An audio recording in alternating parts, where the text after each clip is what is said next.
Good morning दोस्तों, welcome to AMC classes. आज 21 अगस्त से जुड़े हुए जितने भी इंपॉर्टेंट करंट अफेयर हैं वो हम आज इस वीडियो में डिस्कस करेंगे। साथ ही हर करंट अफेयर से जुड़ी हुई डिटेल्स इस वीडियो में बताई गई है, तो आप वीडियो को लास्ट तक जरूर देखें। साथ ही आज के करंट अफेयर का रिवीजन और लास्ट में मेरे द्वारा इसमें क्वेश्चन पूछा गया है जिसका आंसर आपको कमेंट बॉक्स पर देना होगा।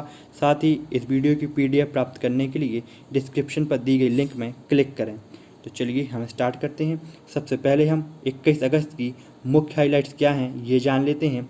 तो फर्स्ट है, किसने भारत में यूनेस्को की विश्व धरोहर स्थलों पर डाक टिकट जारी किए हैं। नेक्स्ट है, हाल ही में किस IIT ने लोक कला अकादमी का उद्घाटन किया है। नेक्स्ट है, इंडिया टुमारो किताब के लेखक कौन हैं। नेक्स्ट है, एक संकल्प बुजुर्गों के नाम अभियान किस राज्य में चल रहा है। नेक्स्ट है, किस मंत्री ने आत्मनिर्भरता के लक्ष्य की प्राप्ति के लिए स्वदेशी माइक्रो प्रोसेसर चैलेंज की शुरुआत की है। साथ ही किस बैंक ने विशेष सुविधा लोन अगेंस्ट सिक्योरिटीज शुरू की है। तो चलिए हम स्टार्ट करते हैं। सो हमारा फर्स्ट क्वेश्चन है कि किसने भारत में यूनेस्को की विश्व धरोहर स्थलों पर डाक टिकट जारी किए हैं। तो वो है भारतीय डाक सेवा। भारतीय डाक सेवा ने यूनेस्को की विश्व धरोहर स्थलों पर डाक टिकट जारी किए हैं। मतलब ऑप्शन ए जो है वो करेक्ट है। अब इससे जुड़ी हुई डिटेल्स क्या हैं वो देख लेते हैं हम। तो भारतीय डाक सेवा ने 74वें स्वतंत्रता दिवस के अवसर पर 15 अगस्त 2020 को भारत में स्थित यूनेस्को की विश्व धरोहर स्थलों के 5 स्मारक डाक टिकटों पर एक सेट और एक लघु पत्रक जारी किया है। यह श्रृंखला का तीसरा भाग है। अब हम ये देख लेते हैं ये जो टिकट लॉन्च की गई है इसमें वो 5 सांस्कृतिक स्थल कौन कौन से हैं जिनका चित्रण किया गया है। तो फर्स्ट है अहमदाबाद का ऐतिहासिक शहर। गोवा के चर्च और कॉन्वेंट्स इस डाक टिकट में शामिल हैं। और क्या शामिल है तो वो देखते हैं हम। तो पटदकल के स्मारक समूह शामिल हैं, खजुराहो के स्मारक समूह शामिल हैं और कुतुब मीनार इस डाक टिकट में शामिल है। अब हम ये देख लेते हैं कि यूनेस्को का मुख्यालय कहाँ है। तो ये पेरिस फ्रांस में है। यूनेस्को के जो प्रमुख हैं वो ऑड्रे अजोले हैं और यूनेस्को की जो स्थापना है 16 नवंबर 1945 को हुई थी। ये है वो डाक टिकट, देखिए।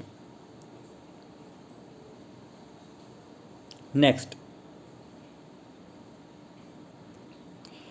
किसने कोविड-19 के खिलाफ लड़ने के लिए पवित्र पत्ती और औसत तारा उत्पाद लॉन्च किया है। तो ये किया है defence institute of advanced technology ने। Defence institute of advanced technology ने पवित्र पत्ती और औसत तारा उत्पाद लॉन्च किया है। मतलब ऑप्शन बी जो है वो करेक्ट है। अब इससे जुड़ी हुई डिटेल्स क्या हैं वो देख लेते हैं हम। तो defence institute of advanced technology ने कोविड-19 से निपटने के लिए 2 उत्पादों पवित्र पत्ती एंड औसत तारा को लॉन्च किया है। अब पवित्र पत्ती है क्या, इसके बारे में हम जानते हैं। तो पवित्र पत्ती एक आयुर्वेदिक आधारित बायोडिग्रेडेबल मास्क है जो बैक्टीरिया वायरस के खिलाफ प्रतिरोध प्रदान करने के लिए वायरस न्यूट्रलाइजर के रूप में कार्य करेगा। ये मास्क अमेजन, फ्लिपकार्ट जैसी ऑनलाइन प्लेटफॉर्म पर उपलब्ध कराए जाएंगे। तो याद रखिए पवित्र पत्ती एक क्या है, आयुर्वेदिक बायोडिग्रेडेबल मास्क है। अब हम ये देख लेते हैं औसत तारा क्या है, तो वो समझ लेते हैं हम। तो औसत तारा एक एंटी माइक्रोबायल बॉडी सूट है जिसमें सुपर हाइड्रोफोबिक श्वास और एंटी माइक्रोबायल आराम महसूस कराने के गुण शामिल हैं। इसमें स्प्लैश प्रतिरोधी परीक्षणों को पास कर दिया है और किसी भी तरल पदार्थ को रोकने की अच्छी क्षमता है। तो याद रखिए औसत तारा एक एंटी माइक्रोबायल बॉडी सूट है। ये है उसकी पिक्चर। नेक्स्ट, हाल ही में किस IIT ने लोक कला अकादमी का उद्घाटन किया है। तो वो IIT है IIT खड़गपुर। तो IIT खड़गपुर द्वारा लोक कला अकादमी का उद्घाटन किया गया है। मतलब ऑप्शन बी जो है वो करेक्ट है। अब इससे जुड़ी हुई डिटेल्स क्या हैं वो देख लेते हैं। तो भारतीय प्रौद्योगिकी संस्थान IIT खड़गपुर ने राष्ट्रीय शिक्षा नीति 2020 के प्रस्ताव को अपनाते हुए अपने परिसर में शास्त्रीय और लोक कला अकादमी की शुरुआत की है। शास्त्रीय और लोक कला अकादमी शुरू करने वाला IIT खड़गपुर देश का पहला संस्थान बन गया है। तो याद रखिए IIT खड़गपुर देश का पहला संस्थान बना है जिसने शास्त्रीय और लोक कला अकादमी की शुरुआत की है अपने परिसर में। साथ ही भारतीय प्रौद्योगिकी संस्थान में इस तरह की अकादमी को शुरू करने का उद्देश्य संस्थान के छात्र छात्राओं की रचनात्मक प्रतिभा को बढ़ावा देना है। नेक्स्ट, किस मंत्री ने आत्मनिर्भरता के लक्ष्य की प्राप्ति के लिए स्वदेशी माइक्रो प्रोसेसर चैलेंज की शुरुआत की है? तो वो मंत्री हैं रविशंकर प्रसाद। तो रविशंकर प्रसाद जी द्वारा आत्मनिर्भरता के लक्ष्य की प्राप्ति के लिए स्वदेशी माइक्रो प्रोसेसर चैलेंज की शुरुआत की गई है। मतलब ऑप्शन डी जो है वो करेक्ट है। अब इससे जुड़ी हुई डिटेल्स क्या हैं वो जान लेते हैं। तो केंद्रीय कानून एवं न्याय, संचार और इलेक्ट्रॉनिक्स एवं सूचना प्रौद्योगिकी मंत्री श्री रविशंकर प्रसाद जी ने स्वदेशी माइक्रो प्रोसेसर चैलेंज हैशटैग आत्मनिर्भर भारत के लिए नवाचार समाधान लॉन्च किया है। और क्या है? तो इलेक्ट्रॉनिक्स और आईटी मंत्रालय ने माइक्रो प्रोसेसर विकास कार्यक्रम के तत्वाधान में आईआईटी मद्रास और centre for development of advance computing ने ओपन सोर्स आर्किटेक्चर का उपयोग करते हुए 2 माइक्रो प्रोसेसरों को विकसित किया है। तो वो 2 माइक्रो प्रोसेसर कौन कौन से हैं? तो एक है शक्ति और एक है वेगा। तो जो शक्ति है वो 32 बिट का माइक्रो प्रोसेसर है और जो वेगा है वो 64 का माइक्रो प्रोसेसर है, मतलब 64 बिट का माइक्रो प्रोसेसर है। तो याद रखिएगा 2 माइक्रो प्रोसेसर लॉन्च किए गए हैं, एक का नाम है शक्ति और एक का नाम है वेगा। शक्ति 32 बिट का है और वेगा 64 बिट का है। नेक्स्ट, किस बैंक ने विशेष सुविधा लोन अगेंस्ट सिक्योरिटीज शुरू की है? तो ये की है यस बैंक ने। यस बैंक द्वारा शुरू किया गया है लोन अगेंस्ट सिक्योरिटीज़। मतलब ऑप्शन डी जो है वो करेक्ट है। अब इससे जुड़ी हुई डिटेल्स क्या हैं वो जान लेते हैं। तो यस बैंक द्वारा अपने लोन इन सेकेंड्स प्लेटफॉर्म के तहत एक विशेष डिजिटल समाधान लोन अगेंस्ट सिक्योरिटीज़ लॉन्च किया गया है। लोन अगेंस्ट सिक्योरिटीज़ ग्राहकों के पास रखी उनकी प्रतिभूतियों के एवज पर ऋण सुविधा का लाभ उठाने में सक्षम बनाएगा। इसमें ग्राहकों को अपनी प्रतिभूतियों को बेचने की बजाय केवल गिरवी रखकर ऋण मिल जाएगा। तो इसमें क्या होगा? प्रतिभूतियों को आपको बेचने की ज़रूरत नहीं है, आप आप इसको क्या कर सकते हैं? गिरवी रखकर ऋण प्राप्त कर सकते हैं। यस बैंक के एमडी और सीईओ हैं प्रशांत कुमार, मुख्यालय मुंबई में है। संस्थापक हैं राणा कपूर और इसकी जो स्थापना है यस बैंक की ये 2004 में हुई थी। अब और भी कुछ बैंक हैं जिनके सीईओ और मुख्यालय देख लेते हैं हम। तो फर्स्ट है एचडीएफसी बैंक। तो एचडीएफसी बैंक के सीईओ हैं आदित्य पुरी, मुख्यालय मुंबई में है। स्थापना अगस्त 1994 में हुई थी। एचडीएफसी बैंक की टैगलाइन क्या है? तो वो है बैंक आपकी मुट्ठी में, ये इसकी टैगलाइन है। अब आईडीबीआई बैंक देखते हैं। तो आईडीबीआई बैंक क्या है? तो आईडीबीआई बैंक के मुख्यालय मुंबई में है। सीईओ हैं राकेश शर्मा। आईडीबीआई बैंक की स्थापना 1 जुलाई 1964 को हुई थी।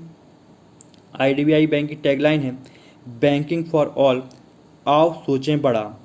अब देखते हैं करूर वैश्य बैंक। तो करूर वैश्य बैंक का मुख्यालय करूर में है। स्थापना 1916 को हुई थी। सीईओ हैं पीआर शेषाद्री। करूर वैश्य बैंक की टैगलाइन है स्मार्ट वे टू बैंक, इसकी टैगलाइन है। नेक्स्ट, किस बैंक ने इंस्टेंट खाता खोलने की सुविधा LVB डिगीगो का शुभारंभ किया है? मतलब लक्ष्मी विलास बैंक डिगीगो, इसका ये फुल फॉर्म है, का शुभारंभ किया है। तो ये किया है लक्ष्मी विलास बैंक ने ही। मतलब ऑप्शन ए जो है वो करेक्ट है। अब इससे जुड़ी हुई डिटेल्स क्या हैं वो जान लेते हैं। तो लक्ष्मी विलास बैंक ने ग्राहकों को इंस्टेंट बचत खाता खोलने में सक्षम बनाने के लिए एक नई डिजिटल पहल LVB डिगीगो लॉन्च की है।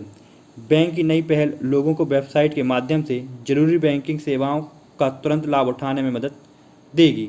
अब हम देख लेते हैं लक्ष्मी विलास बैंक का मुख्यालय कहाँ है? तो ये चेन्नई में है। स्थापना इसकी 1926 को हुई थी। लक्ष्मी विलास बैंक के एमडी और सीईओ हैं एस सुंदर। याद रखिएगा, इसे लक्ष्मी विलास बैंक के एमडी और सीईओ कौन है? एस सुंदर। नेक्स्ट, इंडिया टुमारो किताब के लेखक कौन है? तो इंडिया टुमारो किताब के लेखक हैं प्रदीप छिब्बर और हर्ष शाह। मतलब ऑप्शन बी जो है वो करेक्ट है। अब इससे जुड़ी हुई डिटेल्स क्या हैं वो देख लेते हैं। तो कांग्रेस महासचिव प्रियंका गांधी वाड्रा ने गांधी नेहरू परिवार से बाहर के शख्स को कांग्रेस पार्टी की कमान सौंपने की वकालत की है। उन्होंने पार्टी के पूर्व अध्यक्ष राहुल गांधी की राय का समर्थन किया है। साथ ही इस किताब में बताया गया है कि राहुल गांधी ने भी यह बात बोली हुई है कि जो पार्टी का अध्यक्ष होना चाहिए वो पार्टी का ना होकर बाहर का शख्स होना चाहिए। अब जो लेखक हैं वो इस बात से क्या करते हैं? सहमति प्रदान करते हैं कि ये बात बोली गई है राहुल गांधी जी द्वारा। यह दावा इस जो पुस्तक प्रकाशित की गई है इसमें भी की गई है। तो ये जो 13 अगस्त को प्रकाशित इंडिया टुमारो किताब है इसमें यह बात लिखी गई है। तो किसके द्वारा लिखी गई? ये लिखी गई है प्रदीप छिब्बर और हर्ष शाह द्वारा। नेक्स्ट, किस राज्य ने देववाणी मोबाइल ऐप को लॉन्च किया है? तो वो राज्य है राजस्थान। राजस्थान राज्य ने देववाणी मोबाइल ऐप लॉन्च किया है, मतलब ऑप्शन ए जो है वो करेक्ट है। अब इससे जुड़ी हुई डिटेल्स क्या हैं वो देख लेते हैं। तो संस्कृत शिक्षा राज्य मंत्री डॉक्टर सुभाष गर्ग ने शिक्षा संकुल में संस्कृत शिक्षा में सूचना एवं संचार तकनीक के प्रयोग को बढ़ावा देने के लिए राजस्थान राज्य संस्कृत शैक्षिक अनुसंधान एवं प्रशिक्षण संस्थान महापुरा जयपुर की ओर से तैयार किए गए देववाणी मोबाइल ऐप का लोकार्पण किया है। संस्कृत भाषा सबसे प्राचीन और देवताओं की भाषा है। इस ऐप के माध्यम से संस्कृत भाषा को बढ़ावा मिलेगा। अब और क्या करंट अफेयर हैं राजस्थान से जुड़े हुए? तो राज्य ने डेयरी उत्पादों की शुद्धता सुनिश्चित करने के लिए एक सप्ताह का अभियान प्योर फॉर श्योर शुरू किया है। साथ ही जयपुर में जल्द ही दुनिया का सबसे बड़ा क्रिकेट स्टेडियमों में से एक स्टेडियम बनेगा, जिसमें 75,000 दर्शक बैठ सकेंगे। अब हम देख लेते हैं मुख्यमंत्री राज्यपाल कौन है राजस्थान के। तो राजस्थान की जो राजधानी वो जयपुर है। राज्यपाल हैं कलराज मिश्र और जो मुख्यमंत्री हैं वो हैं अशोक गहलोत। मैप में ये है राजस्थान, देखिए। नेक्स्ट, एक संकल्प बुजुर्गों के नाम अभियान किस राज्य में चल रहा है? तो ये चल रहा है मध्य प्रदेश में। मध्य प्रदेश में चलाया जा रहा है एक संकल्प बुजुर्गों के नाम का अभियान, मतलब ऑप्शन सी जो है वो करेक्ट है। अब इससे जुड़ी हुई डिटेल्स क्या हैं वो देख लेते हैं हम। तो मध्य प्रदेश राज्य में कोरोना संक्रमण के बीच छतरपुर पुलिस द्वारा एक अनूठा अभियान एक संकल्प बुजुर्गों के नाम अर्थात बड़ों के लिए प्रतिबद्धता अभियान चलाया जा रहा है।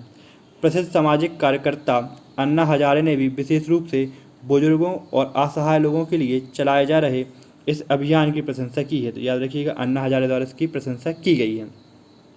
अब मध्य प्रदेश से जुड़े हुए अन्य करंट अफेयर्स क्या हैं तो वो देख लेते हैं।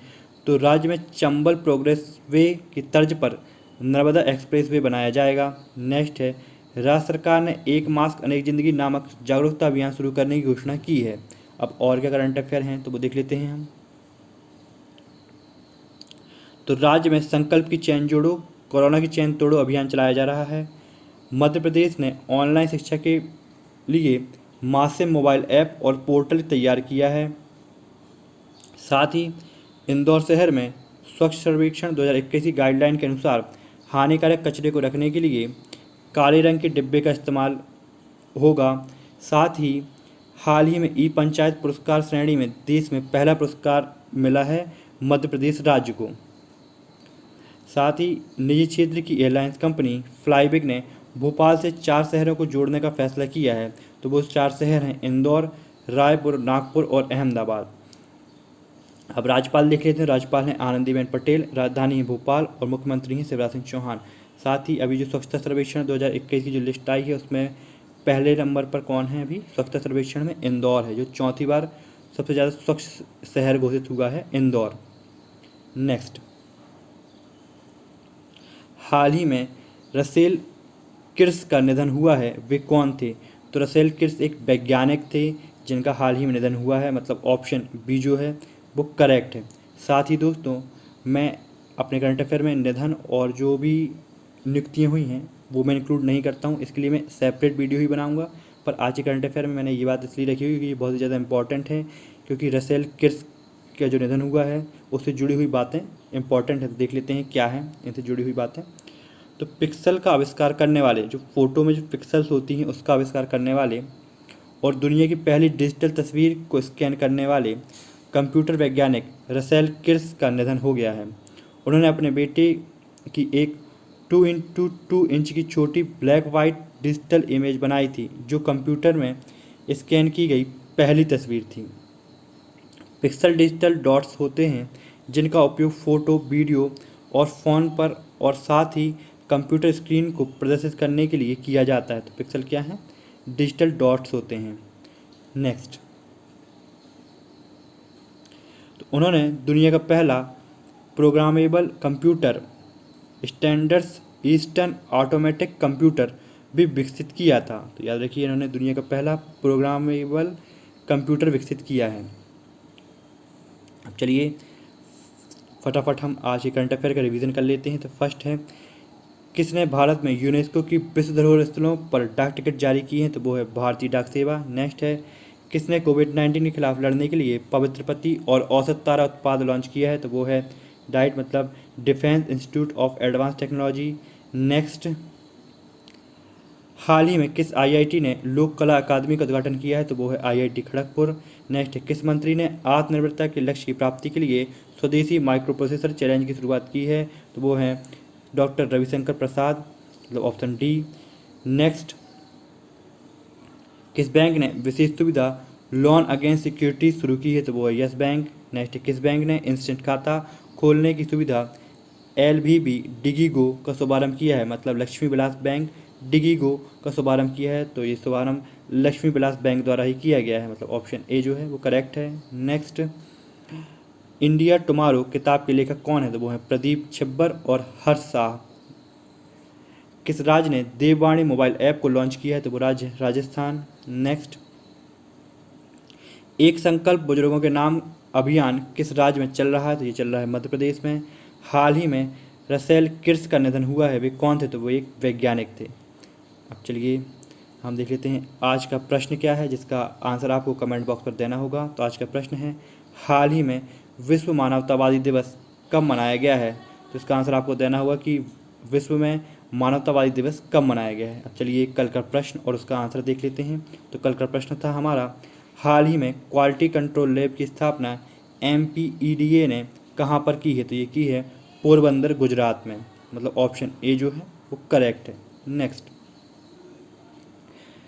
दोस्तों, जय हिंद जय भारत।